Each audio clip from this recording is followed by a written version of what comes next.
Ma prédication n'a point consisté en discours pathétiques de la sagesse humaine, mais en démonstration d'esprit et de puissance, afin que votre foi fût fondée non sur la sagesse des hommes, mais sur la puissance de Dieu. Or, nous prêchons la sagesse entre les parfaits, une sagesse non de ce monde.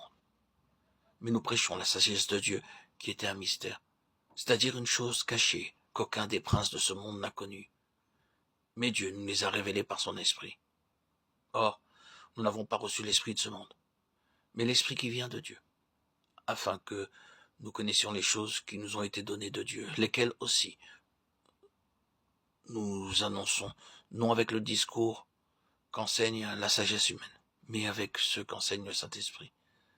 Or, l'homme naturel ne comprend point les choses qui sont de l'Esprit de Dieu, mais l'homme spirituel juge toutes choses. 1 Corinthiens 2, 4, 15. Paul oppose ici l'esprit du monde à l'Esprit de Dieu quant à la connaissance de la vérité. C'est la recherche de la connaissance qui causa la chute de l'homme. C'est de l'orgueil venant de la connaissance qu'est sorti le paganisme. Se disant sages, ils sont devenus fous. Romains 1, 22. C'est dans la sagesse, dans la philosophie et la recherche de la vérité que les Grecs mettaient leur gloire. C'est aussi de la connaissance de la volonté de Dieu que les Juifs se glorifiaient, ayant la règle de la science de la vérité dans la loi, Romains 2, 17, 20. Et pourtant, quand parut Christ, la sagesse de Dieu, 1 Corinthiens 1, 24, Juifs et Grecs furent d'accord pour le rejeter. Qu'il possède ou non une révélation divine, l'homme est incapable par sa propre sagesse de comprendre Dieu et sa sagesse. Son cœur séparé de Dieu n'aime pas faire la volonté de Dieu et son esprit obscurci ne peut plus le connaître.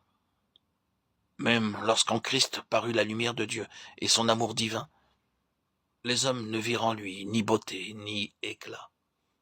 Ésaïe 53, 2. Dans l'épître aux Romains, Paul traite de la confiance de l'homme en sa propre justice et de l'insuffisance de celle-ci. Dans son épître aux Corinthiens, surtout dans les 3 premiers chapitres, c'est de l'insuffisance de la sagesse de l'homme qu'il nous parle. Et cela non seulement lorsqu'il s'agit d'apprendre à connaître la vérité divine et la volonté de Dieu, comme c'était le cas pour les Grecs, mais encore lorsque Dieu a déjà fait connaître sa volonté, comme c'était le cas pour les Juifs. Il démontre que toujours l'homme est incapable de saisir la vérité divine, sans une lumière venant de Dieu, sans la lumière du Saint-Esprit.